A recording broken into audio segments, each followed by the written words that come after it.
Some kind of color coordination. Welcome to ISKCON of Silicon Valley. We're so happy you're here. There's a few seats in front. If they're not already taken, I recommend you move up because more people will come and we'll have to move up anyway. It's a heartfelt experience driving here to the temple because there are lots of structures along the 101 freeway, most of them dedicated to efficiency through business, creating something that will give us some sense of comfort in life. But how many places are there where one can come and discover one's inner wealth? In fact, the whole civilization, which is based on the Vedas, sometimes called Varnashrama, is very purposeful. It means that everything that we do can be connected to the Supreme Personality of Godhead and therefore be purposeful. Dharma swanustita pumsam vishvaksena katasya notpadiyad yadiratim shrama evahi kevalam. The standard of the great sages of India, going back to the time when the Bhagavatam was respoken by Sutta Goswami at Naimisharanya. Has anybody been there? To Naimisharanya forest? Did you blink when you were there? Naimisharanya means the forest where nobody blinks. And the idea is that those who were gathered there at Naimisharanya to hear Sutta Goswami speak were so intent on hearing what he had to say that they didn't blink their eyes because they didn't want to miss even a millisecond of what he was saying or seeing his form, which is indicative of the urgency mentioned throughout the Srimad Bhagavatam and other literatures. For instance, in the Srimad Bhagavatam, the Avaduta Brahmana, who was an enlightened being, is met by King Yadu in a forest. As the king Yadu was traveling with his retinue, he met the sage who lived alone in the forest, and after some discussion, he could understand that he was enlightened. Of course, we can understand the consciousness of someone by the way he or she speaks. And as the old saying goes, a fool is not discovered until he or she speaks. As someone may be well dressed or may be handsome, beautiful, but then when the sound comes out, it's one of the themes of an old play called My Fair Lady.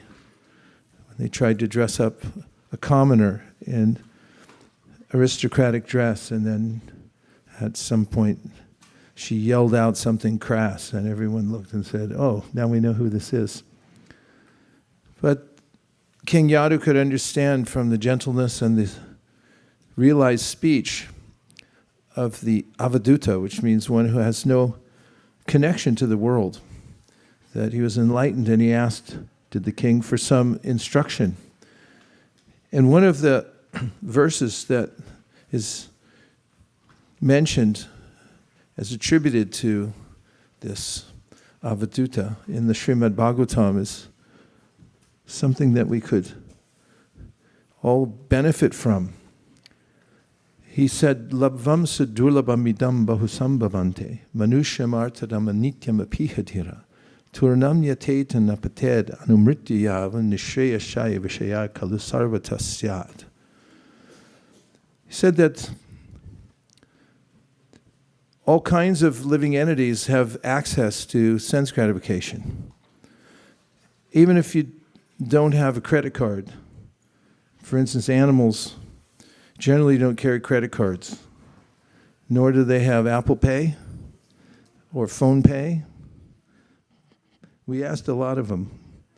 They didn't have any of those things, but they still have available to them sense objects that they like. And they're provided naturally. Syat. They just arise at perfect timing for each living entity. The kind of sense satisfaction through eating, sleeping, mating, defending that they need. And so the Avadhuta said, you don't have to try so hard for this. It's very similar to something that Narada Muni says to his disciple Vyasadeva in the first canto, 5th chapter of the Bhagavatam, when he said, Tasyaiva hetu parayateta kovido, nalabhyate yad brahmatamu parayata, talabhyate dukkha varanyata sukham kalena sarvatra gabira ramhasa. It said it's gabira, it's very deep, how everything comes to us naturally. Even if you don't want suffering and you try to counteract it, it comes anyway. And by the same token, he says, even if you don't try for happiness, material happiness, it comes to you automatically. He said, so a wise person then would endeavor to advance spiritually, because there's already a fixed up amount of happiness and distress that comes by its own nature. And how it's coming is gambhira, it's very deep, how the time factor works. And so the Avadhuta Brahmana was telling King Yadu, Labvam sudurlabham idam bahu sambhavante, means that the human life is extremely rare. Labvam sudurlabham, it's very hard to get. Out of 8,400,000 species of life, small portion of them are human. And you can't put in for it. You either get it or you don't. Labvam sudurlabham idam bahu sambhavante, and when do you get it? After a long time. Bahu sambhavante, after many, many births, deaths, in many situations when you can't do much about your ledger. You just have to accept what you get. As an animal, you don't have a lot of choices. You can't go to school and improve yourself. You can't, well, some animals do migrate. They have some intelligence that comes from the super soul within their heart. But they can't also conceive of their original source. They have no extended perceptual horizon or sense of causality. They just have to go along with what they get, with the present senses they have. But human beings are special. Labvam sudurlabham idam bahu sambhavante. Manusham artadam anityam apihadira, means manusham, if you're a human, raise your hand. If you're a human, you should feel lucky, because artadam means you can attain the greatest wealth of life when you're human. And he said, anityam, the body of a human is also temporary, but it's extremely valuable. Apihadhira. Therefore, someone who's dhira, which means somebody who's sober-minded. They're not carried away by their senses. They think about what's the ultimate good I can attain in my life. Such a person can use that which is temporary, which is the human body. It comes and goes very quickly. Actuary tables show if you don't smoke and you exercise a little bit every day, try to eat healthy, you might live to 87, 92.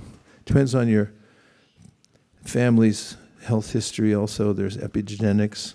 You don't have to succumb to exactly what was written in your DNA, but if you live a regular life, so mostly you're going to get out of it is about 97 max. Those who live to 100, they're the subject matter for the 4 o'clock news. Such and such live to 100. But within that time, anityam, that temporary opening that we have amidst the many species of life we've been through, the many lives we've taken. We have the rarest of opportunities to turn that short amount of time, comes and goes like a flash, in comparison to geological time, what to speak of cosmic time. And then there's a way in which he says that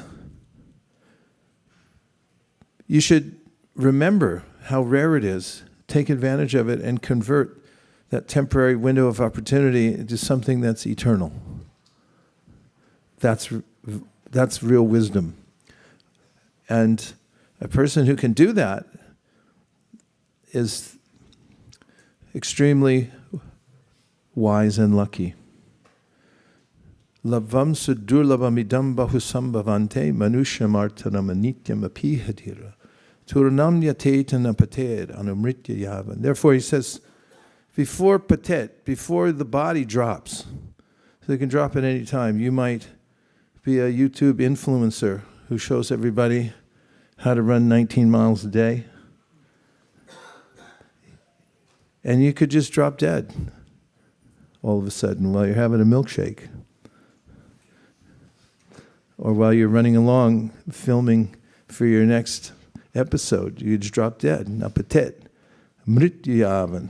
Before that time comes, and you should have a countdown timer if you can get one that's accurate enough to tell you when that time's going to come. We could market them. You should be aware that it could come at any moment. And if you can, as Prabhupada said, cheat death before death cheats you. As people oftentimes, when they get a notice that, okay, your time's up, they go, I was cheated of a full life and all the things I wanted to have. So the Srimad Bhagavatam gives the idea how to cheat death before death cheats you. Death shows up at your door, and sorry, I already died to the material world. Now I'm serving Krishna only. Death would be very disappointed. Nishreyashaya vishaya kalu sarvatasat. So don't follow the herd. With all those who automatically get sense gratification, you don't have to try so hard for comforts of life, because yasmat priya priya viyoga samyoga janma shokagnina sakala yoni shuddha himana dukaushadam tadapi dukamatad diyaham bhumam brahmami vadame tavadasya yogam. Prahlad Maharaj said, if you try to avoid distress, the means you take to try to counteract it will be worse than the disease itself or the cause of misery itself. Just calm down, little fella. You're in this. And now Krishna says in the Bhagavad Gita, be sober-minded. Just tolerate what comes. Of course, Prabhupada mentions that we do take some measures, obviously. If your child's sick, you try to find some potion. The only thing that works for a common cold is a neti pot, by the way. I'm not making that up. I read it in an article. I always thought common cold meant 3 days to get it, 3 days to have it, and 3 days to get rid of it. I myself had a cold, and I think I'm pretty much rid of it after 3 or 4 days. I mean, you do what you can in the material world. And that's something else Prahlad Maharaj says. That's Balasya neha sharanam pitaro nashringhanartasya chaganamadhambati majatona taptasya tat pratividir yarihanjisheshas tavad vibod tanuputam twarupekshitanam. So we're all dependent on Krishna. And a progressive human being who was on spiritual path should trend more and more, if you have a little needle that goes along a spectrum. And on this side of the spectrum means complete dependence on Krishna. And on this side it means you try to do everything yourself and rearrange the world so that you can be comfortable. You should be trending this way. And Krishna says in the Bhagavad Gita, Sarva dharman parityaja mamekam sharanam braja Ahantong sarva papebhyo mokshayishami masuchaha. That don't worry. He says don't worry, didn't he? Where did he say it? Mashuchaha. That's pretty nice to remember. Just wake up every morning and think. Krishna says, don't worry. Just surrender to me. And if you trend more and more towards that side, that I just take shelter of Krishna and depend on him, the more we do that, the less anxiety we feel. And Prahlad said, of course we try to some degree. There's a way in which when you have children especially, you try harder for them than you do for yourself, right? Say yes. Kids might be listening. And then you do everything you can to help them. And a doctor takes a vow that I'll try to help everybody I meet. Do no harm. First do no harm, and then try to implement means through which people can be relieved of various diseases. And how many are there? Diseases? Approximately how many? You can't even guess, it's so high. There's so many unlimited diseases. What? I never heard of that. Well, you've got it, so.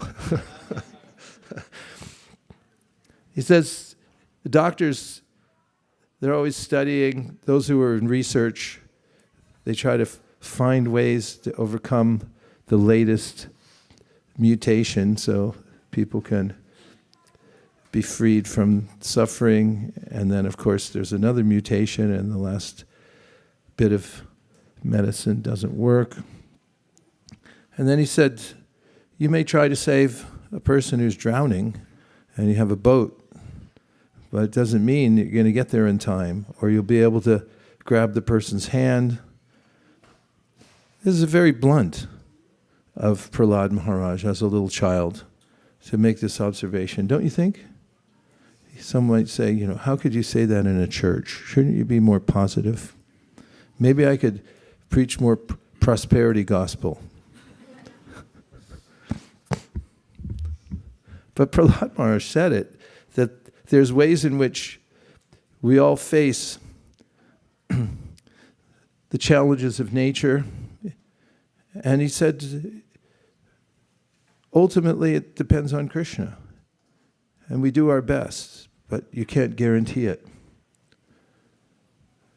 But one's entire existence shouldn't be focused on just trying to preserve the body or to protect oneself. We do the best we can. Wear a safety belt. What did I just say? You better wear your safety belt, that's proven. Doesn't mean that you won't be harmed, but there are statistics that show if you wear a safety belt, you're a lot safer. That used to be a contentious issue. And it probably still is.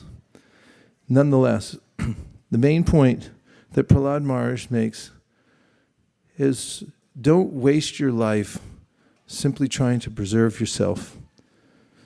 Much of preservation in this world is coming because of Krishna's arrangement. Try to help him out. Don't try to do things that'll harm yourself, your health, or put yourself in peril or danger because you think, oh, God will just save me. Kamasya nendriya pritir labo jiveta yavata jivasya tattva jignasya narto yash cheha karmabhi. Advice from Sutta Goswami says, live a healthy, balanced life so that you have vitality to pursue the ultimate goal of life, which is to inquire about the Supreme. And Krishna says in the Bhagavad Gita, if you develop the sincerity of heart to inquire about me, then I'll give you the intelligence to understand me. That shouldn't be very hard if we just ask the question. Krishna says, Tesham satata yuktanam vajatam priti purvakam dadami puti yogam tam inamam upayanti te. That if you sincerely want to know me and you try, then he said, dadami, I'll give you buddhi, intelligence, how to come to me. So spiritual life's not difficult, it's simple. Or I should say, it's not complicated, it's simple. That's more parallel. But it may be difficult because I may have a reluctance to surrender to God and so forth. And it may take some time and association to develop that quality of heart. And as we read through the Bhagavatam more, we find a similar statement that Krishna gave himself. He gives himself in the Bhagavatam to Uddhava, when he's talking about the opportunity that we have in the human form of life. He said, Nrideham adyam sulabam sadulabam plavam sukalpam guru karnadaram mayana kalyena nabasviteri kam tam puman bhavabdin nataretsa atmaha. Which says again, he says, Nri deham, Nri means human. Any human? Keep reminding ourselves. Nri deham, this deham is very valuable. He said it's rare to get. Nri deham, adyam, sulabam, sadulabam. It's very, very rare to get a Nri deham, human body. So don't take it for granted. Don't waste it. Don't use it for things that animals. We mentioned that from the last verse. Nrideham adyam sulabam sadul plavam. Then he says, he gives a metaphor. Plavam sukalpam guru karnadaram. Your body's a boat. Apparently a sailing vessel. And that boat is effective at crossing over the ocean of birth, death, old age, and disease. Oftentimes in the scriptures, it's described how this world is an ocean of suffering. What is that? Birth, death, old age, and disease. In the Bhagavad Gita, Krishna mentions that the world is fraught with misery. Abrahma bhuvana loka punar avartinorjuna mamu petya tu konteya punar janmana vidyate. He says that the world that we live in now is certified troublesome. It's not that there are problems in the world, it's that the world is a problem itself. And while we're in it, it's like being in an ocean. So he says, does Krishna to Uddhava, Nrideham adyam sulabam sadulabam plavam sukalpam gunakarnadaram. Use your body as a boat, as the ship that it is, to cross over this ocean. And what else would you need on a ship if you're going to cross the ocean? A what? You want a captain. Don't go off, try to sail a boat if you've never done it before or you're not that good at it. You should have someone who's seasoned at sailing. So Krishna gives this extended metaphor, and the idea is that when you're going to sail across the ocean of birth, death, old age, and disease using this body, get yourself a captain who knows, who's been across, who's able to direct the ship, your ship, to go across.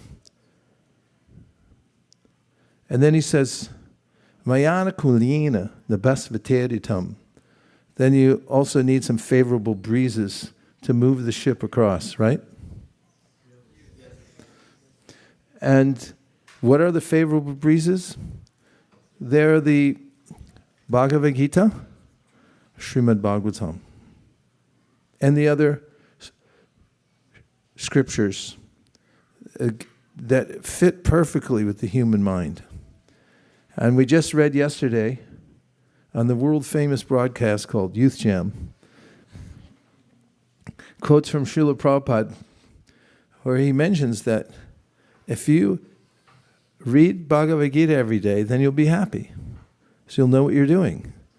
And you'll be perfectly aligned. In fact, he recommended, if anybody wants to take this with them, to read at least one chapter of Bhagavad Gita a day.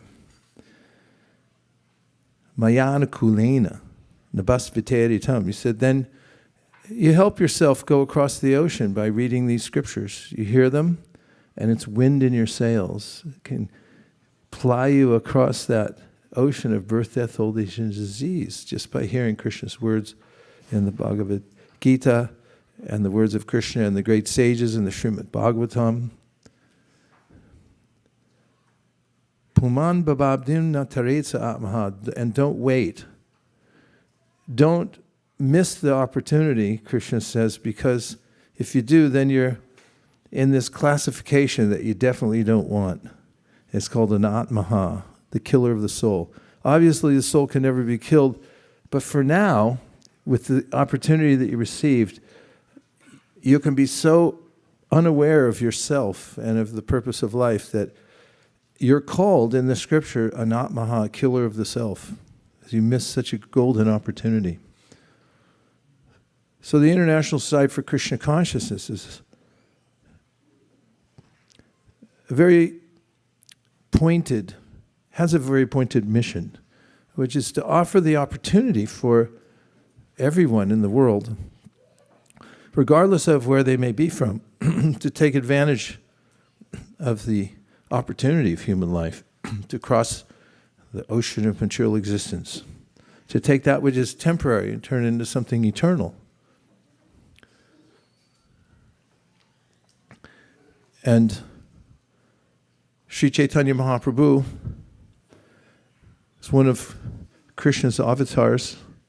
When Krishna himself appeared in the world, it was a very scary situation because there was a politician who was on the loose, and he was misusing his power and terrorizing people.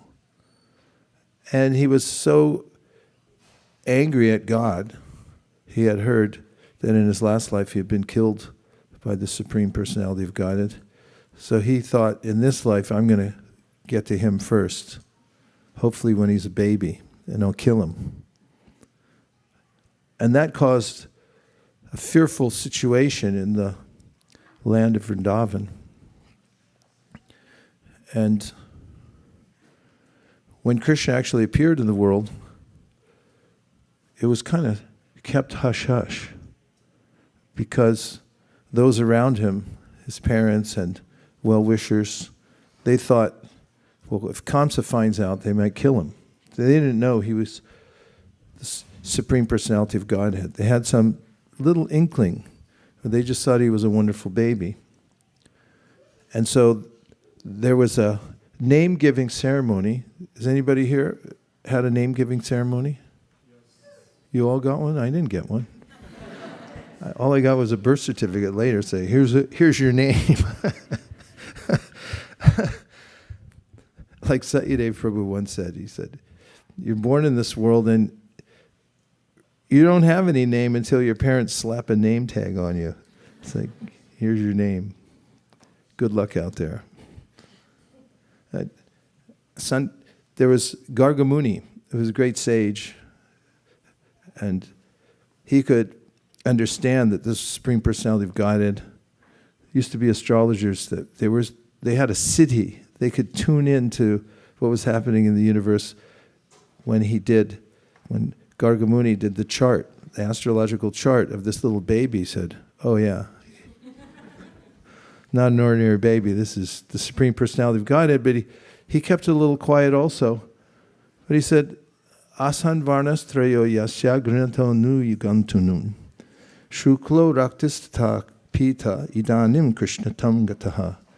He said that the Supreme comes in many time periods and in different ways with different bodily hues. Shuklo raktas tata pita. Pita. If you're a child, don't call your father Pita. It's Pitta. Otherwise you're calling him yellow. He said, Shukla, white, Rakta, red, Pita, yellow. Shukla, Rakta, Tata, Pita. And so in the Srimad Bhagavatam, we get hints about the Supreme Personality of God. In fact, it's one of the main topics at Naimisharanya. Sages wanted to know about the appearances of God in the world. As Krishna had just been there right before Naimisharanya. And the sages wanted to know, what was he like? What did he do? What did he look like? Who said what about whom? And what was his appearance like?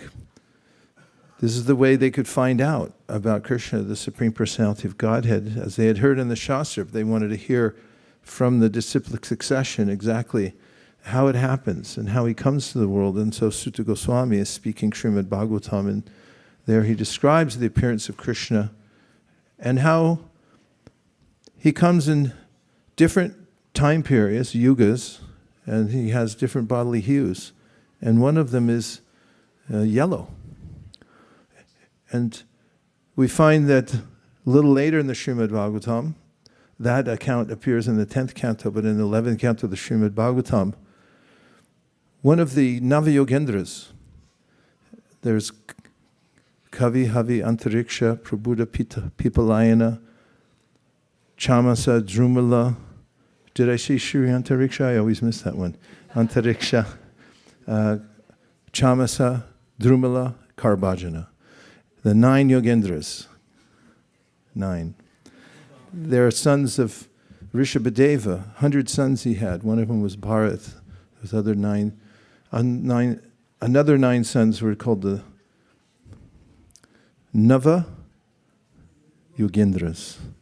These great yogis wandering around, and they seemingly arbitrarily stopped in to see Maharaj Nimi when he was performing a sacrifice. And Nimi was a great-souled king, and he asked for instruction. So each one of them, the Yogendras, you'll find in 11 cantos of Srimad Bhagavatam, they give him special instruction about what is what in the world and how to achieve the perfection of life. One of them is named Karbhajana, and you'll find in his instructions there to Nimi in the Srimad Bhagavatam an indication of this avatar who comes in a golden form. So first he says, Krishna Varnam Tusha Krishnam Sango Pankash Parshadam Yagnai Sankirtana Prayer Yajantihi Sumedasa. That there will be an incarnation of God, Krishna, who comes in the Kali Yuga, and he'll be Akrishnam. Krishna means black, and Akrishna means not blackish.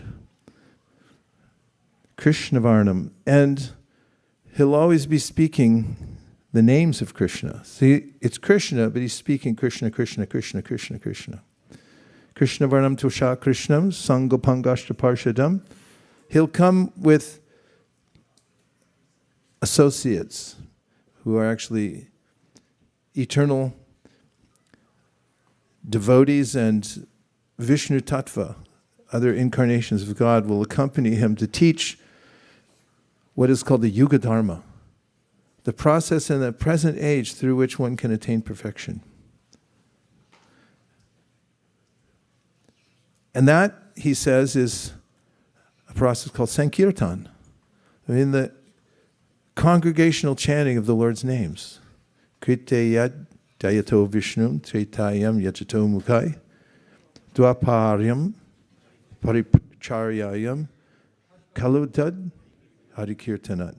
This names that 4 yugas, there's 4 huge time spans in the universe. Is everyone still with me? And each one of them has a primary practice that is most effective in that age. So in the Satya Yuga, it's prime for meditation. In Treta Yuga, it's prime for doing these fire ceremonies. And then in Dwapara Yuga, as you'll find in India, even now, from Dwapara Yuga left over, there's gigantic temples built out of stone that are still existing. There's a lot of archaeological evidence of the Dwapara Yuga and the big temples, because deity worship was the main process, but Kalu Tadari Kirtanat, in the Kali Yuga, in this present age called Kali, the prime practice is Sankirtan, or chanting of the Lord's names. So Karbhajana Muni alludes to this when he says that an incarnation of God will appear in the Kali Yuga who will be not blackish, be golden. And he'll always be chanting the names of God and teaching it to others. And Karabhajana Muni then mentions Lord Chaitanya Mahaprabhu, who's the most beautiful incarnation of God. No one can take their eyes off him and he says that if you want to meditate on something, meditate on this form. Dhyayam sada paribhavagnam abhishtadoham tirtasparam. See, I'm trying to make up for yesterday not being. Dhyayam sada paribhavagnam abhishtadoham tirtasparam shiva varinchi nutam sharanyam. Brityartiham pranatapala pavabdipotam. Vande mahapurushate charanadavindam. He mentions that this incarnation of God is so beautiful, you just got to want to look at him. And if you want to think of anything, think of him.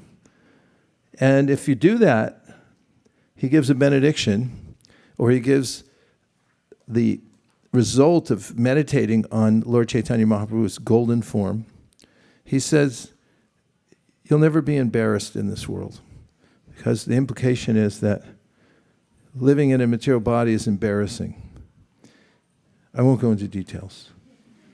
Paribhavagnyam. They're paribhavas. They're embarrassments in life, and they'll be vanquished by meditating on the Lord, Chaitanya Mahaprabhu. And abhishtadoha means that such meditation will fulfill all your desires, and you'll feel completely satisfied. He goes on to talk about the Lord, Tyakvasadushajam Surechita Raja Lakshman. And then he talks about how fortunate we are. I mean, talking about fortunate, that's what I have been talking about, how lucky we are to have the rare opportunity of a human form of life. Can you stand more good fortune in your life after I've said all that? That you want to hear more or not? It's just too much to bear, right? All the good fortune. Is it too much for you? He says, Kalim sabhajayantyarya guna gyasarabhagina yatra sankirtanenaiva sarvaswarto bilabhyate. That Kali, in this age of Kali Yuga that we've landed in, somehow or other, it's fortunate. Someone might say, Kali Yuga is the worst age. As in Kali Yuga, you have so many distractions, people not interested in spiritual life. It's a mechanical age. Everyone wants a new machine for everything. And because of that, everyone has to work hard in a factory. Then when it becomes more subtle, then you have to sit in a booth and look at a little screen. And Kalim sabhajayantyarya, but there is a special quality of this age, a dispensation that you get, that you can take advantage of in the age. Kalim sabhajayantyarya gunagya sarabhagina. Those who know this secret, they say that sarvaswarto bilabhyate, that by performing the method of self-realization for this age as given by the Golden Avatar, one can attain all the greatest values of the human form of life. It's a simple process. It's the chanting of Hare Krishna, Krishna Krishna, Hare Hare, Hare Rama, Rama Rama, Hare Hare. So the Srimad Bhagavatam offers this very sanguine opportunity that if you have a human body, you should realize how rare it is. You can use it as a boat to cross over the ocean of material existence. Krishna has arranged a process to take you there. And the Kali Yuga is the best time for this. You can realize all the highest benefits of life by performing Sankirtan, just chanting Hare Krishna. You don't have to do anything else, just chant Hare Krishna. Everything else is extra. Let's see if you have any reflections or questions. Yes?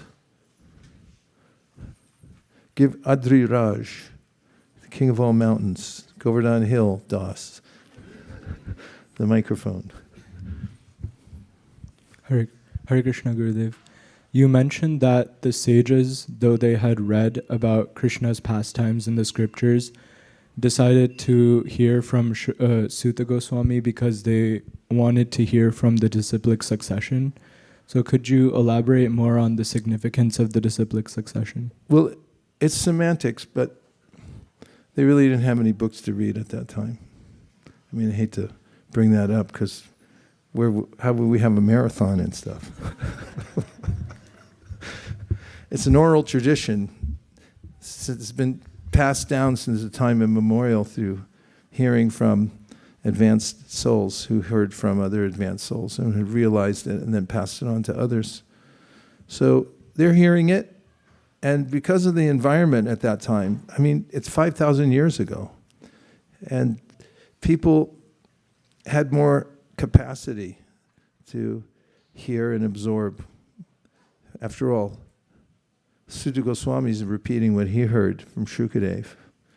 He just listened to Shukadev Goswami, and then they said, okay, you tell what happened. And they said it's because your mind is very spiritually surcharged and you're sharp. And therefore he's able to hear it and pass it on.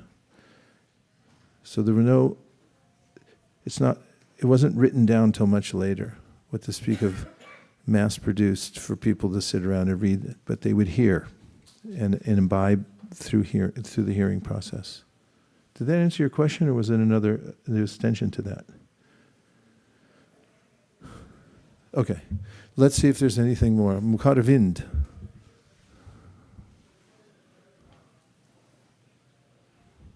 Express yourselves. This is the time. Maharaj, you were mentioning, like few days before I was meditating, I bought some item and then I could not take complete advantage of that, and something happened, either it got missed or something. So I was feeling so morose, so I could not take complete advantage of. I bought some item, and when you says that this verse today, labdhva sudolabham, this body we have got, and it also has expiry date. So it always puts me to think that, okay, did I took the advantage of this body that has been given? And for a small item, I was so kind of I was thinking so many times, how can I not use? And this body, I never put a thought that, okay, did I use that body to the highest potency that the scripture says? So thank you for reminding that class today. Shukadev reminds us at the beginning of the Bhagavatam, 2nd canto. He gives these admonitions. Why do you have to have silverware, he says, when you have hands? I mean, how much time and trouble would you save if everyone just ate with their hands, right? And he said, do you need a sleep number to figure out how your mattress is going to sleep? He said, no, you don't need that. He said, you can find a soft place on the ground to sleep. Of course, he's an extreme renunciate, and he's starting from this position because he's an example given in the Bhagavatam that Atmaramash Jamunayo Nigrantat Apyarukrame, that he's an Atmarama, he's self-realized, he doesn't need anything, but the one thing he does need and want is Krishna Katha, and that you can live on that. In fact, I told a story the other day on our broadcast, the corporate broadcast, about a king and a sage. And when the sage met the king, he asked, when the king met the sage, because the sage was already there when the king came, and the king was a little full of himself because everyone always told him he's right, and yes, your highness, no, your highness, whatever, your highness. And when he met the sage could detect a little false ego in him. So the king said to this sage, who are you? And then the sage said, I'm a king. He said, you are a king? He said, where's all your wealth? And he said, I keep all my wealth hidden in my heart. I said, because of the process of self-realization, Krishna says in the Bhagavad Gita, Atman yeva atmanatushta, a person who's become internalized, they're enjoying always within their heart. Wealth is there. He said, well, if you're a king, who are your enemies that you're going to fight? He said, The enemies I have fought and conquered are my senses and mind.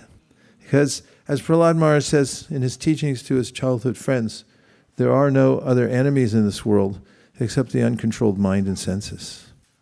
And if you can control them, says Rupa Goswami in the Upadeshamrita, Vacho Vegam Manasakrodha Vegam Jihva Vegam Udarapasta Vegam Etan Vegam Yo Vishaheta Tira Sarvamapi Mampritafim Nashishat. That means if you can control your senses, then everybody else in the world is your disciple. If you like to decipher this, this is one of the questions on the SAT. And if you understand this and act accordingly, we'll give you 1,600.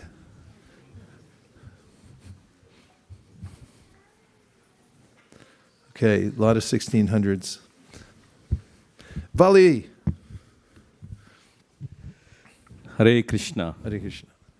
So I was very thankful that you brought the topic of the color code of God in different ages, like Rakta Varnam, Shukla Varnam, Pita Varnam, and also Krishna Varnam, Tuisa Krishnam.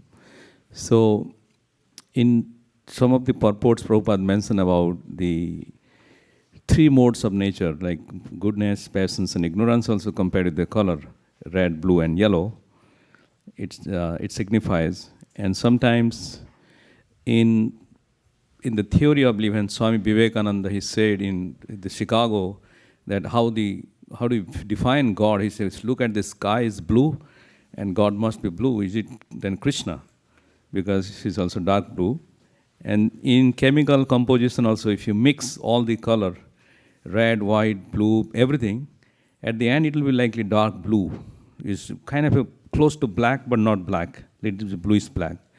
So I just wanted to understand, is there any significance of God coming in color in different ages, or does it imply anything for us to take from those examples of the color code for our realization, self-realization, or it's just...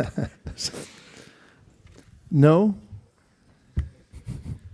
but it sounds like a good way to present the Bhagavatam and tell people, let's check out your color code. Maybe we can match you up with an avatar.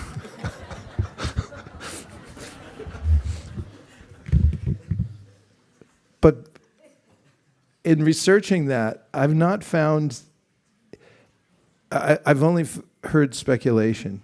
Some have said blue is the color of the romantics, like romantic love, and Krishna's Kamadev personified and so forth.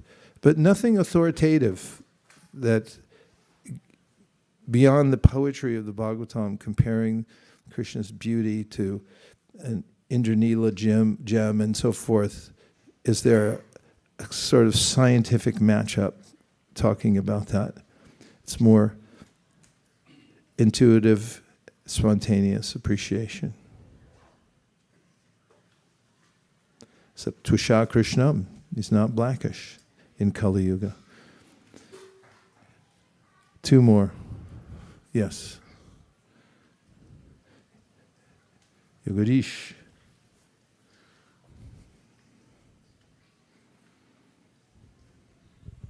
Hare Krishna. It's often said that the process of bhakti, the process of chanting Hare Krishna, is organic and meant to be natural. And it's not necessarily making progress or deepening one's conviction is not necessarily entirely in one's own control. How do you learn to be okay with that? To be okay with what exactly? That the fact that making progress and deepening one's making progress on the path of bhakti is not fully in your control. I don't know. I don't have any problem with that myself. There's a way in which we're invited to increase our capacity to appreciate Krishna in various ways. As an example, in chanting Hare Krishna, there are ways that the Padma Purana suggests we upgrade our attitude. And by upgrading our attitude in various ways, we'll have more appreciation for the holy name and we'll feel the effects more. As much as the sun has an equal effect on everybody. But if you go inside and close all your curtains and the sunshine doesn't come through, you're not going to get the benefit of the sun. So in the same way, it's an organic process, and it's natural that we contact Krishna and we feel his presence, and because of his presence, Vasudevi Bhagavati Bhakti Yoga Prayojita Janayat Yashuvairagyam Gyanam Cha Yarahaitukam. Very quickly we see the residual benefits. But if we don't take advantage of the process that Krishna, Lord Chaitanya, has given, then, as a lyric in an old song from the 1980s said, I don't know what you expect staring into the TV set. I mean, what do you want? You're the one sitting there staring into a TV set, and not you, I'm just saying one. And what do you expect out of your life if you stare into a screen for a long, long time? Self-realization, happiness. So the Shastra gives us these hints. If you want to adjust your life, just as the way, if you amend soil, then the seeds you plant will grow more readily and they'll be healthier. And it's all Krishna's mercy ultimately, but we have to avail ourselves to his mercy. Of course, there's some suggestion that even if you don't avail yourself of his mercy, if somehow by proximity, as we're hearing in the 6th canto of the Srimad Bhagavatam in the story of Ajamil, that people who come in contact with the chanting of Hare Krishna, Sanketyam parihasam va stobam helanameva va vaikunta nama grahanam asheshaga haram harim vidu. The great smart people, vidus, they say that any way that somehow or other you come in contact with Hare Krishna, if it's Sanketyam, somebody put up a sign that says Hare Krishna motorcycle shop. Okay, it shines through. Asheshaga haram vidu. An intelligent person knows that says Hare Krishna. Somebody sees Hare Krishna motorcycle shop, they didn't mean to say Hare Krishna, they just picked up the name and put it on there. Sanketam parihasam. If someone says the names of Krishna in a joking way, like, ha ha ha, Hare Krishna, Hare Krishna, what happened to your hair? That was a common one that we got back in the 70s because no one had seen young men with shaven heads walking around chanting Hare, and they'd say Hare Krishna. So they go, Hare Krishna, where's your hair? That comes in the form, in the delivery of parihasam. They think it's a big joke, but the joke's on you. You just said Hare Krishna. Stobam means if you do musical entertainment. There have been musicians in the last few decades, several decades, ever since Prabhupada started propagating the Hare Krishna Mahamantra. There was a play that was famous. It went on for years, and millions of people went to see it. It was called Hair. And at the end, I never saw it, but millions of other people did. But at the end, they chanted Hare Krishna. There have been musicians. George Harrison, of course, he was more purposeful when he said it because he had association with devotees, but he added it into his song. Did you ever hear a song with George Harrison singing Hare Krishna? He put that in his song. Millions of people heard that. And then there was Nina Hagen. She was a really wild personality in New York. And somehow or other, she came in contact with devotees. And I don't recommend you go listening to her music necessarily. But I can verify that she chanted the Hare Krishna Mahamantra in her music. So that's stobam. And helanam means disrespectfully. Like if somebody sees you and they go, Hare Krishna, get out of here. And Prabhupada used to tell us, because we were quite visible in the 70s. In fact, people thought they were surrounded because every airport we had full of devotees, so they'd fly out of Denver into Chicago and they go like, you guys are everywhere. And then Prabhupada would imitate what they'd say. It's like, you rascal Hare Krishna people should get out of here. And he said, okay, they said Hare Krishna. So there's an effect, quite organic. And then Shukadev goes on to say that Vaikuntha Nama Grahanam, that's a Vaikuntha name. That came from a different realm. Tadvag visargo janataga viplavo yasmin pratishlokam abhadyavatyapi. Namanyanantasya shonkitani yat shinvanti gayanti grinanti sadhava. All these shastras are full of these names of Krishna. And just because of contact with those, your life's going to flip over. And Vaikuntha Nama Grahanam, Ashe Aga. Aga means sin, like Agasura. And Ashesha means unlimited sins. Haram means that they're destroyed. Vidu, well-educated people, pundits, know that by chanting the names of God in any way, you're going to get the benefit. People get the benefit. However, it's not recommended that we are offensive when we have information about what the process is. Then we live in such a way, we adjust our attitudes in such a way that we can please Krishna by chanting. Not with a sense of humor or with, although Krishna is Kauta Karnava, he's the source of all amusement. Still, the point is the devotees are serious about pleasing Krishna. And everything, all advancement in spiritual life comes from Krishna's mercy. And if we avail ourselves to Krishna's mercy, and we increase our appreciating capacity by living in such a way that we can absorb as much mercy as possible, then we'll advance more readily. But it's all up to Krishna. Okay, I hope that helped. And now let's try what's recommended in the scripture. But before we do, let's take a moment to stand up, and I'll give you 5 minutes to meet somebody here in this room that you've never spoken to before. Is that even possible with all the combinations and permutations of relationships? And introduce yourself, say where you're from and why you came here, and then exchange like that. You only get 2.5 minutes each, so make it snappy. 3, 2, 1, go. Everyone meet somebody. Make a friend now. Don't talk to your buddies.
Now, I'm going to preach the prosperity gospel. Lord Chaitanya Mahaprabhu said, Cheto Darpana Marjanam Pavamahada Bhagni Nirvapanam Sheya Kairava Chandrika Vitaranam Vidya Vido Jivanam Anandam Buddhivardhanam Pratipanam Purnam Ritta Swaharanam Sarvatma Snapanam Param Vijayate Shri Krishna Sankirtan. He said, when you chant Hare Krishna, it will cleanse the mirror of your heart, and also the white lotus of good fortune will open in your life. Would you like that? Yes. This is real prosperity gospel. So we're going to chant Hare Krishna together and commune directly with the Supreme Personality of Godhead, who appears in this age of Kali as an avatar, especially in his name.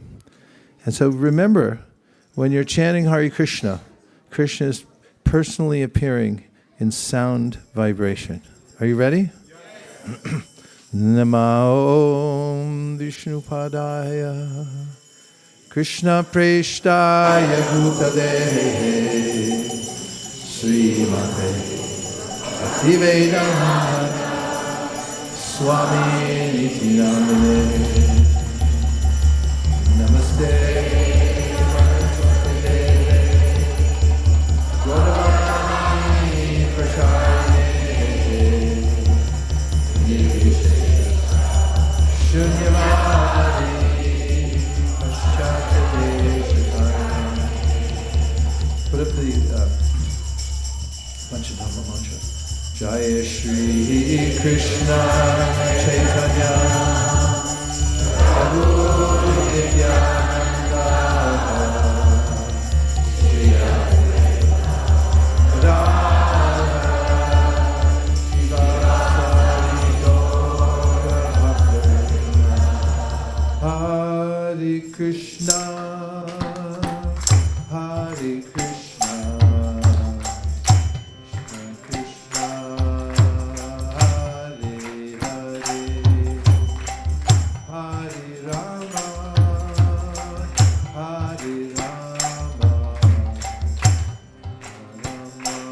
Hare. Hare Krishna, Hare Krishna, Krishna Krishna, Hare Hare, Hare Rama, Hare Rama, Rama Hare Hare. Hare Krishna, Hare Krishna, Krishna Krishna, Hare Hare, Hare Rama, Hare Rama, Rama Rama, Hare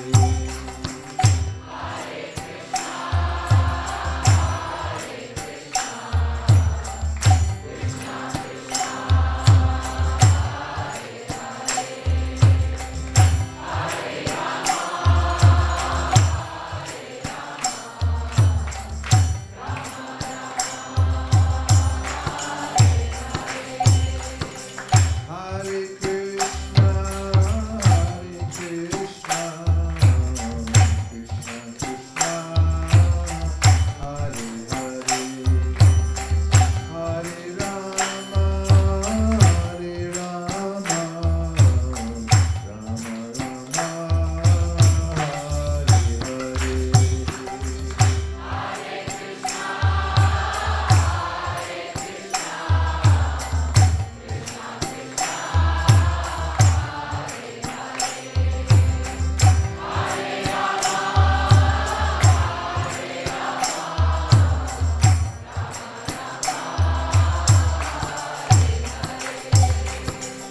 Hare Krishna, Hare Krishna, Krishna Krishna, Hare Hare, Hare Rama, Hare Rama, Rama Rama, Hare Hare.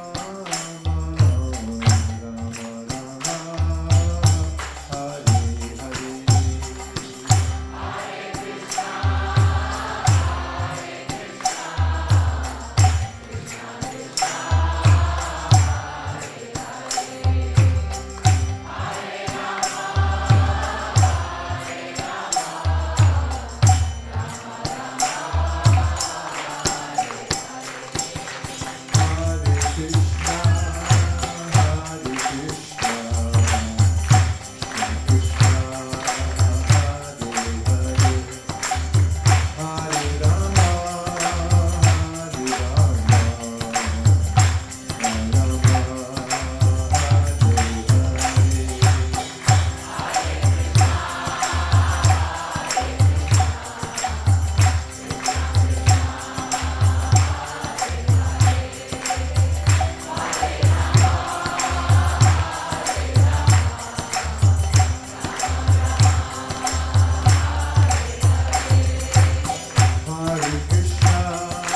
Tagora Hari Bol.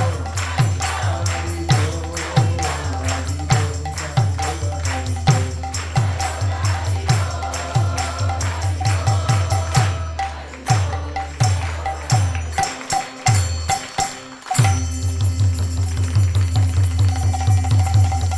Tagora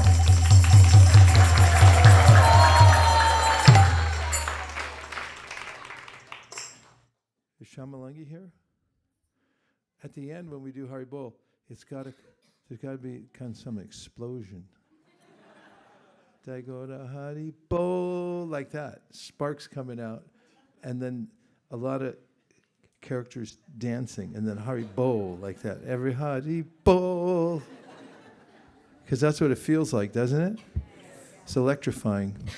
There's someone who sends me messages almost every day that he collects from various places. Was talking, sent me a quote from one of my godbrothers, very highly esteemed godbrother, Srila Gaur Govinda Maharaj. And someone was asking about simplicity and how if we're simple-hearted and simply accept Krishna, then won't we be taken advantage of because we're simple? The world's full of those who would like to advance, perhaps maybe at the expense of others, and won't I be a doormat, or won't somebody manipulate me, and so forth, if I'm simple. And Gaur Govinda Maharaj said, actually, those who are truly simple-hearted are pure in heart. It means that Krishna's there in their heart. And Krishna's directing their intelligence. So it's not simple means that you're without intelligence, nor are you without protection from Krishna himself.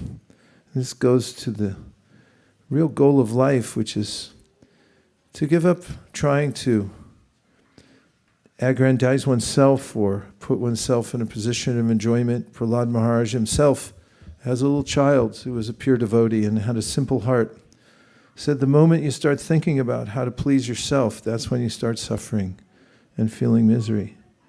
But if you engage in devotional service, then you'll naturally feel happy and aligned. And for those who are feeling confused, morose, you can at any time just engage in service to Krishna. That's why this center, this community center is here, is to give everyone more and more opportunity for association and service. And we welcome anybody who wants to be part of the community, to come here in service. We found the first yatra that we went on years ago. We thought about it after the first yatra. We thought of what were the ways to improve. And we thought more devotees could be oriented towards service on the yatra and be given an opportunity to do service. And we noticed that it was exponentially better the next time. No one was thinking that, why aren't the rooms better? Or is this all you're going to feed us? Not that the rooms aren't great these days, and the prasadam fantastic, but the point is there's always something wrong with whatever we get in this world, especially if we feel entitled. But if we have a simple heart, and we know that the solution to life, and this is simple, the solution to life is to chant Hare Krishna. There is no other solution. And when we think of solutions, you can think of those things that get stuck. Have you ever had furniture that you got something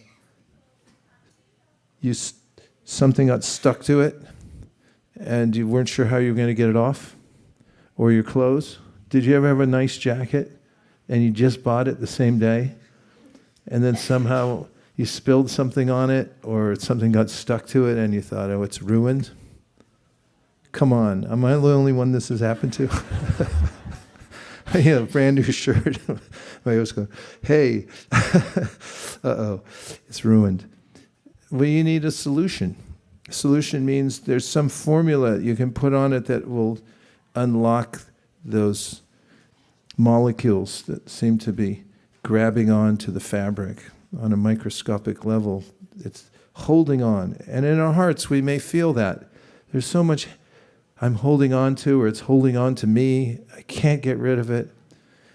But the solution, that which dissolves the intracted chemical or the goo of this material world, is the chanting of Hare Krishna. It gradually unlocks, and then the heart becomes pure. And only when our hearts are pure, when we're free from envy, when we're free from lust, when we're free from what else is there? Anger. Anger arises from frustration due to not getting what we want because of material desires. This is the real wealth of life. If we become free from those deep in our hearts, and our only impetus is to serve Krishna. And that's what the Srimad Bhagavatam says, that's what the Bhagavad Gita says, and it's not a cheating process. We're not trying to get something from the material world, because there's nothing really to get here. So whatever you get, you're not going to be happy with it. Lots of people have lots of stuff, and ultimately they feel empty inside. So Lord Chaitanya came and he said, learn to chant Hare Krishna in all circumstances. Grihe tako bani tako sarahari boli tako. It doesn't matter where you live. Don't worry about which dwelling you're in right now. I mean, if it's really uncomfortable, try to make an arrangement. But the fact is, everything's uncomfortable in this world. And he said, Sukhe duke bulo nako varane harinam borare. Keep chanting Hare Krishna. Whether the world seems favorable or unfavorable to you, don't worry, Krishna is favorable to you. And he'll always help you. And especially he helps those who help themselves. And chanting Hare Krishna is the best way to help oneself. So we need a little help here in Silicon Valley. We have a goal to make this the first Krishna conscious city, or I should say county, group of counties, region in North America, fully Krishna conscious. So we need a lot of help networking, knocking on doors, distributing books, having Harinam Kirtans everywhere in the area, giving prasadam, spiritual food, to as many people as possible. This is a good idea. I guarantee it's a good idea. There are not a lot of good ideas out there nowadays. So this is not just a good idea, but the best idea. There are many good causes. There's only one great cause, and that's to chant Hare Krishna, to purify the heart, and to help others do that too. So we invite everybody to join. You can come here and just stay. You don't have to go home, right? We'll start an ashram right here. Don't tempt us, we'll do it. More likely you'll go home, but while you go home, make your house an ashram and keep the transcendental vibration going. Thank you very much for coming, everyone. Right now, we're going to open this place up. The roof may come off because we're going to chant with so much enthusiasm. We're going to have a Hare Krishna dance party. We're going to open up the dance floor so you can dance on this nice wooden floor with your arms raised, or you can sway from side to side. Or even if you can't do that in your heart, you can dance. And just pray to Krishna, please let me be simple-hearted in the sense of, I only want you. Gaur Premanande Haribol. We'll see you back here in 2 minutes and 32 seconds, right here on the dance floor. We're going to roll this up. You can put all your seats back in those boxes back there. And the ladies can be on this side, gentlemen on that side, and we'll see you in a minute. Hare Krishna.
Yogendra Swami.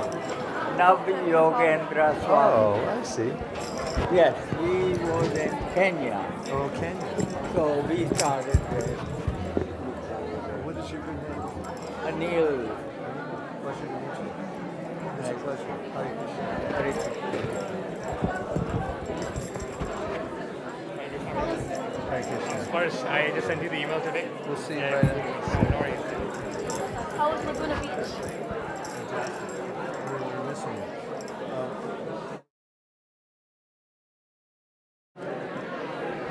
China. Water ready whenever you're ready. We can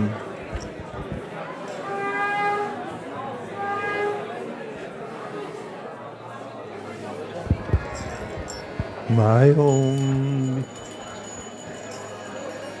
Shupadaya Krishna Preshtaya Bhutale Sri Mate Bhaktivedanta Swami Niti Namine Namaste Saraswate Deve Gaudavani Pracharine Nirvishesha Shunyavadi Paschatya Deshatarne Jai Shri Krishna Chaitanya Prabhu Nityananda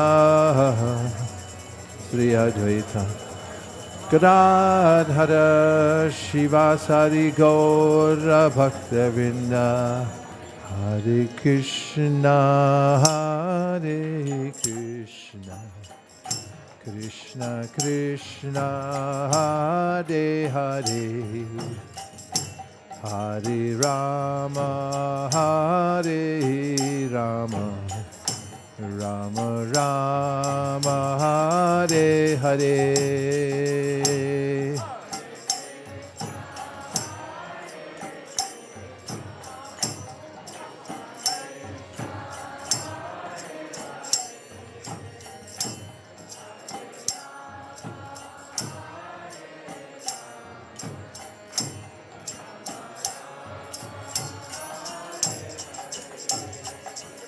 Hare Krishna, Hare Krishna, Krishna Krishna, Hare Hare, Hare Rama, Hare Rama, Rama Rama, Hare Hare.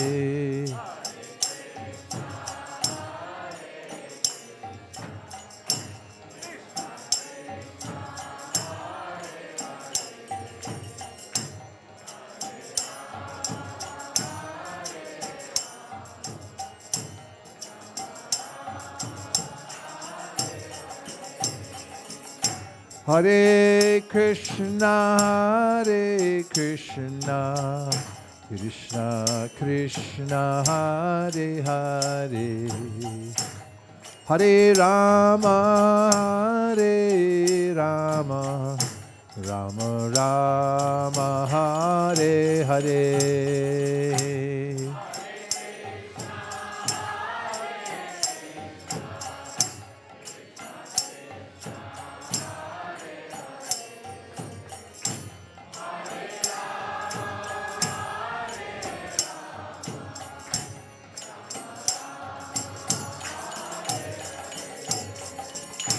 Hare Krishna, Hare Krishna, Krishna Krishna, Hare Hare, Hare Rama, Hare Rama, Rama Rama, Hare Hare.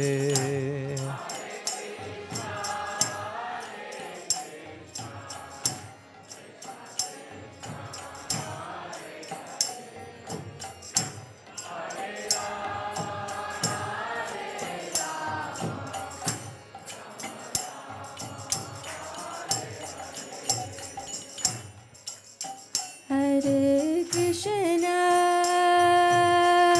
Hare Krishna,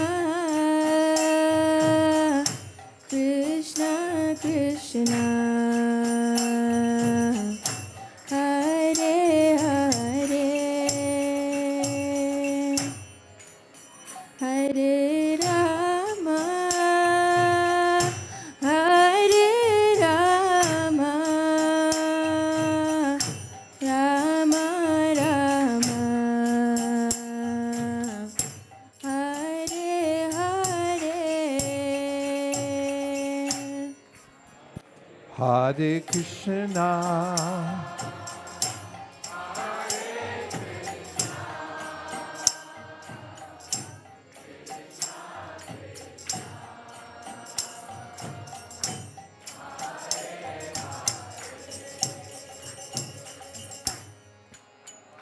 Hare Rama,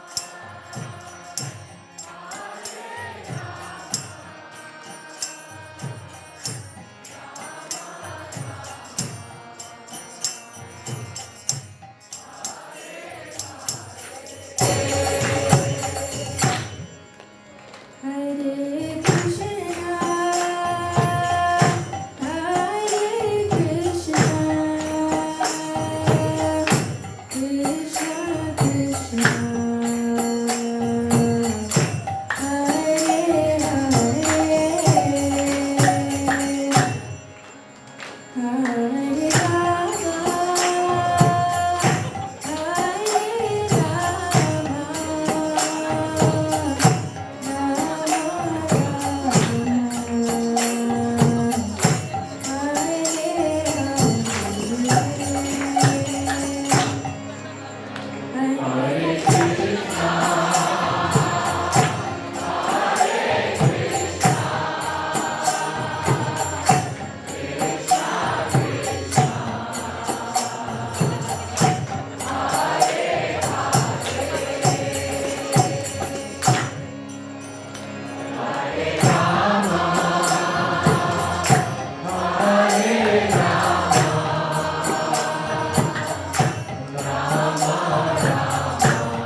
Hare Krishna, Krishna Krishna,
Paramhans परिव्राजकाचार्य स्त्रोत्र Satish divine वेद भक्तिवेदांत स्वामी श्री प्रभुपाद की जय ओम विष्णुपाद परमहंस परिव्राजकाचार्य स्त्रोत्र Satish divine वेद भक्ति सिद्धांत सरस्वती गोस्वामी महाराज की जय अनंत कोटि वैष्णव वृंद की जय रामाचार्य श्री हरिदास ठाकुर की जय प्रेम से कहो श्री कृष्ण चैतन्य प्रभु नित्यानंद श्री अद्वैत गदाधर श्रीवासादि गौर भक्त वृंद की श्री श्री राधा कृष्ण श्याम कुंड राधा कुंड गिरी गोवर्धन की वृंदावन धाम की जय नवदीप मायापुर धाम की जय पुरुषोत्तम श्री जगन्नाथपुरी धाम की गंगा मई की यमुना मई की भक्ति देवी की तुलसी महारानी की संवेद भक्त वृंद की हरिनाम संकीर्तन यज्ञ की और ग्लोरीज संबल डिवोटी और ग्लोरीज संबल डिवोटी और ग्लोरीज संबल devotee all glories to Sri Guru and Sri Gauranga.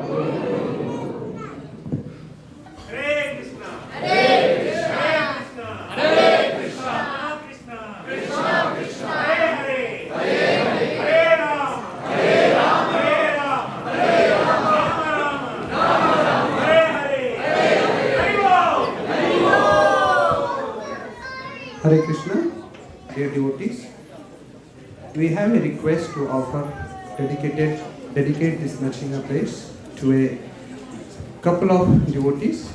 So our own dear Harvesh Ananga Mataji's friend, Shilpa Desai, who also took care of Krishna when she was very little.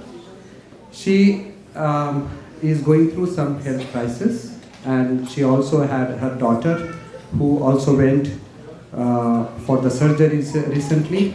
So we request all the devotees to offer prayers to Sri Sri Radha Madan Mohan, Sri Sri Lakshmi Narsinghadev, Sriman Mahaprabhu. If they so desire, please help Shilpa Desai and her daughter Riddhi Kantelal to recover from the surgery, and also to protect Shilpa Desai's health and help them come to Krishna consciousness. Thank you for requesting. Thank you for considering our request. Hare Krishna.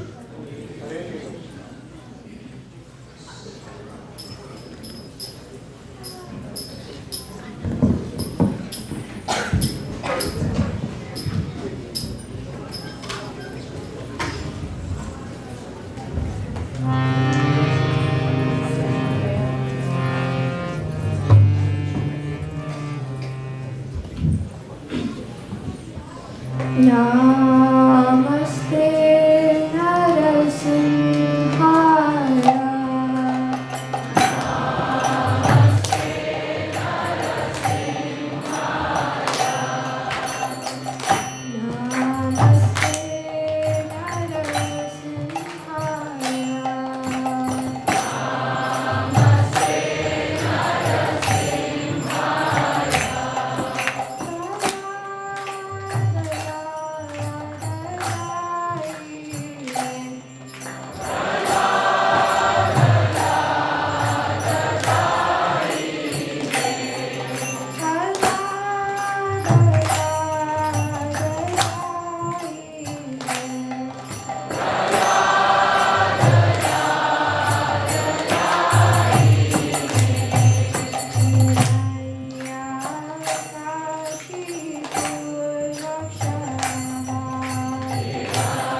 Nrsingadev Bhagavan ki, Bhaktaraj Prahlad Maharaj ki, Srila Prabhupada ki, Nitai Gaur Premanande.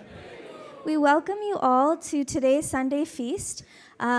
This announcement is going to be approximately 4.5 minutes long so that you can go have prasadam prayers and then go get prasadam. So firstly, I'd like to thank His Grace Vaisesika Prabhu for giving today's class.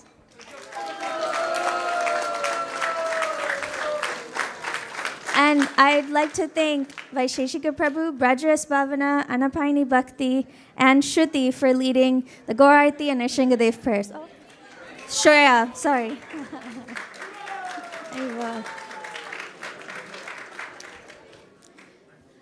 So we'd like to acknowledge four sponsors for today's feast. So when I do call up your name, please come up and Sri Gopal Prabhu has a gift for you. First, we have Tanya Manga, who is sponsoring on the occasion of her daughter Gayatri's 6th birthday. Aibo. Tanya or Gayatri, are you here? Oh, yes, please come up.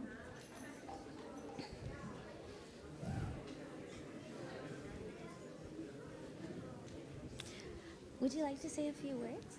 Say Hare Krishna. Hare Krishna. This way. Hare Krishna, you want to say? Hare Krishna. And how old are you again? 6. Is there anything you want to say about ISV or what you like here? Say hi. No? Okay. Thank you so much for sponsoring. Thank you very much. Next we have Shekhar Bhide Prabhu, who's sponsoring today's feast. Shekhar Prabhu, I saw you here earlier. Please come up if you're here. All right, we'll come back. Next we have Mayank Agarwal Prabhu, who is also sponsoring today's feast. Mayank Prabhu, Haribol.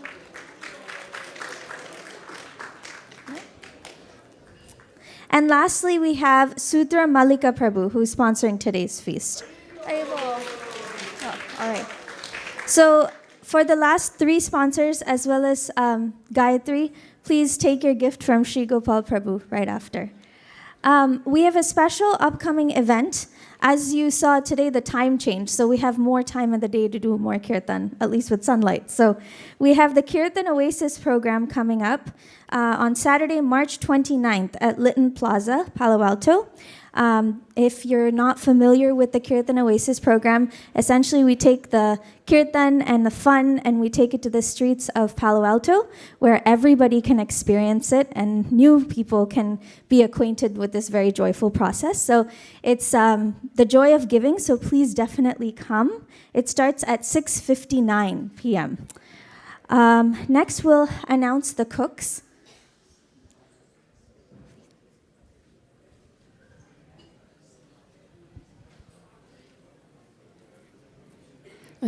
Hare Krishna. The cooks for today were Siddha Katha Prabhu, Savarna Gopika Mataji, Saili Mataji, Meghavi Mataji, Ajit Arjun Prabhu, Anil Prabhu, Preeti Mataji, Niharika Manasi, Mitra Remuna, Vasuprada Mataji, Bikram Prabhu, and many other devotees. What's your name? Arna? Thank you for announcing Arna. That was a host of cooks. And I know today's feast, because in March we celebrate Holi and it's full of colors.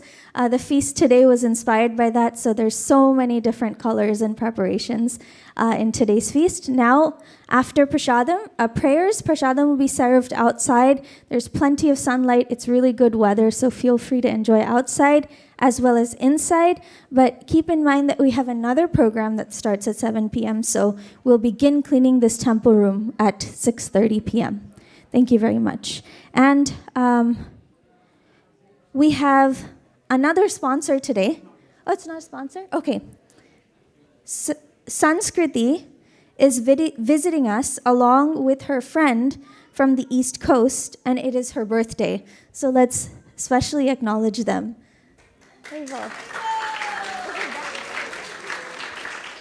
Oh, please come up. Sanskriti, are you here? Yeah, okay. We saw you dancing in the kirtan. It was really beautiful. You were so enthusiastic. Would you like to say a few words? Hello, everybody. I'm new to the West Coast, and I'm just visiting my cousin here. She works at Apple in Cupertino, and I'm with my sister, Charvi, and we're like budding founders. So if you guys are into crypto, creator economy, or like are into like startups, like please come talk to us. We would love to hear from you. Thank you. This is the best 22nd birthday gift. Thank you.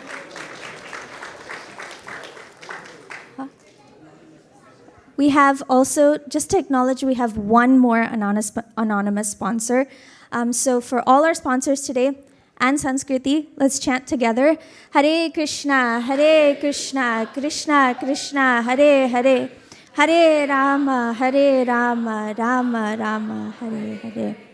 And now Geetavali will lead us in Prasadam prayers. Shadira